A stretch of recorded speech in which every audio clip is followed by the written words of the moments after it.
মধ্যপ্রাচ্যে আবার যুদ্ধের মেঘ ঘনাচ্ছে। পাকিস্তানের ৮,০০০ সেনা পৌঁছেছে সৌদি আরবে। সেই নিয়ে খবরাখবর আছে। তবে শুরুটা করব আমরা দুটি মার্কিন যুদ্ধবিমান মুখোমুখি সংঘর্ষ হয়েছে এবং দুটি ধ্বংস হয়েছে। এই সমস্ত খবর দেখাবো। তার আগে বলে রাখি, যারা এখনও আমাদের এই চ্যানেলটি সাবস্ক্রাইব করেননি, দ্য বেঙ্গল টিভি চ্যানেলকে সাবস্ক্রাইব করে নিন। আর যদি ফেসবুক থেকে দেখেন অবশ্যই ফলো করে নিন পেজটিকে। প্রথমে আসি এই যে মার্কিন দুটি যুদ্ধবিমান, এই দুটি যুদ্ধবিমান কিভাবে ধ্বংস হলো। এয়ার শো চলাকালীন কিন্তু ধ্বংস হয়েছে এবং ভয়াবহ এই দুর্ঘটনা ঘটে। একটি যুদ্ধবিমান FA-18 এবং অন্যটি EA-18G।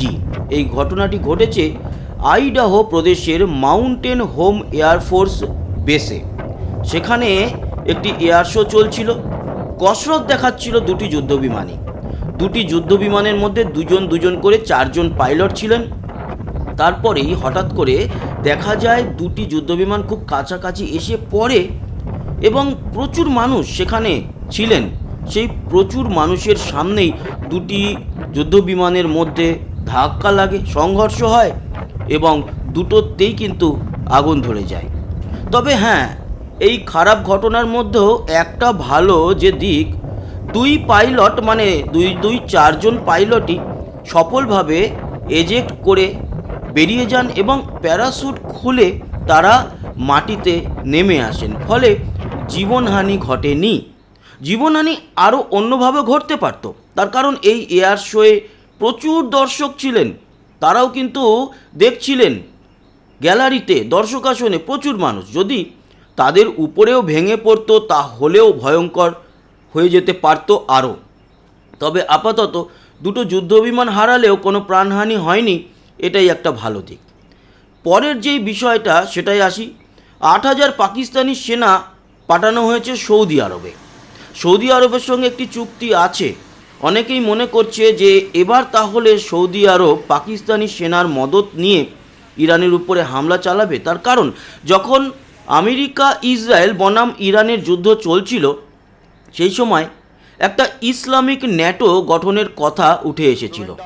তাতে সৌদি আরব, UAE, কাতার এরা তো ছিলই এবং পাকিস্তানকেও আহ্বান জানানো হয়েছিল।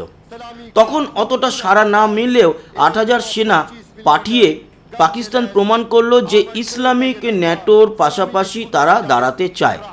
কিন্তু এখানেও একটা কনফিউশন তৈরি হয়েছে। অনেকে বলছে যে যেহেতু সৌদি আরবের বড় বড় স্মৃতিসৌধ সহ মসজিদ এগুলোর রক্ষণাবেক্ষণ বা সিকিউরিটির দায়িত্ব নিয়ে থাকে পাকিস্তান, সেই কারণেই সেনা পাঠানো হয়েছে। তবে যুদ্ধের কালো মেঘের আশঙ্কা উড়িয়ে দেওয়া যাচ্ছে না এবং পাকিস্তানের তরফ থেকে আবার এটাও বলা হয়েছে যদি প্রয়োজন হয় ৮,০০০ তো এখন পাঠানো হলো, ৮০,০০০ সেনাও পাঠাতে পারে তারা, সাথে যুদ্ধ বিমান এবং পাঠাতে পারে এয়ার ডিফেন্স সিস্টেম।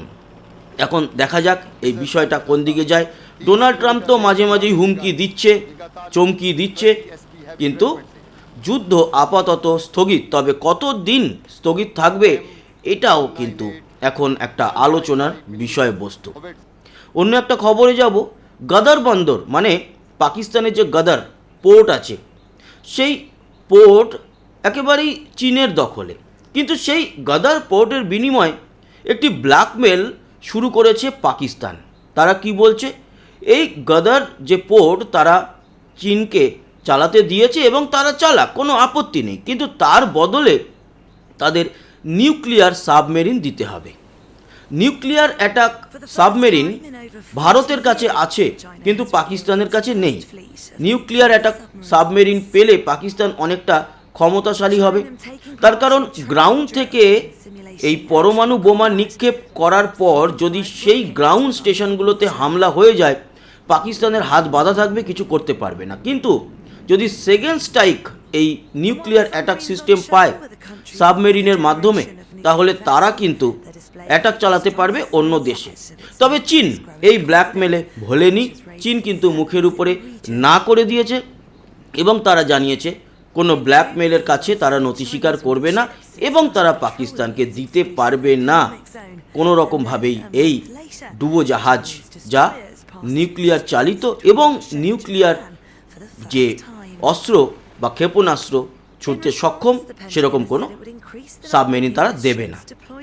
এছাড়া আরও একটি খবর যেটা এসছে সেটা হচ্ছে যে ভারতকে রাশিয়ার থেকে তেল কেনার অনুমতি দিয়েছে আমেরিকা। কি এসে গেল, ভারত এমনি কিন্তু অমনিও কিনবে। ভারতের সঙ্গে ইউএর একটি চুক্তি হয়েছে তেল কেনার ব্যাপারে। আমাদের এখানে তেলের দাম আবারও বাড়লো খানিকটা, এবং পেট্রোল ডিজেল সব কিছুর দামই খানিকটা বেড়েছে। তবে যতটা এই যুদ্ধের আবহে অন্যান্য দেশে বেড়েছে ততটা না বাড়লেও এই জায়গায়ও কিন্তু কন্ট্রোল করা উচিত ভারত সরকারকে। তারা চেষ্টা করছে যতটা সম্ভব করা যায়।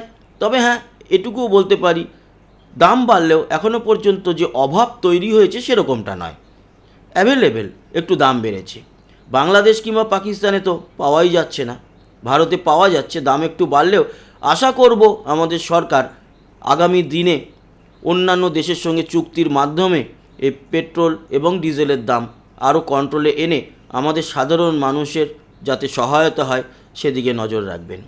আর বেশি বড় করলাম না, অন্যান্য সমস্ত খবরাখবরই আপনাদেরকে দিলাম, এবং যা যা খবরাখবর থাকবে অবশ্যই আপনাদের সামনে তুলে নিয়ে আসবো।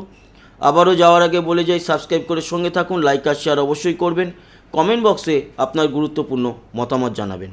আসি, আবার দেখা হবে। সবাই ভালো থাকবেন, সুস্থ থাকবেন, টাটা।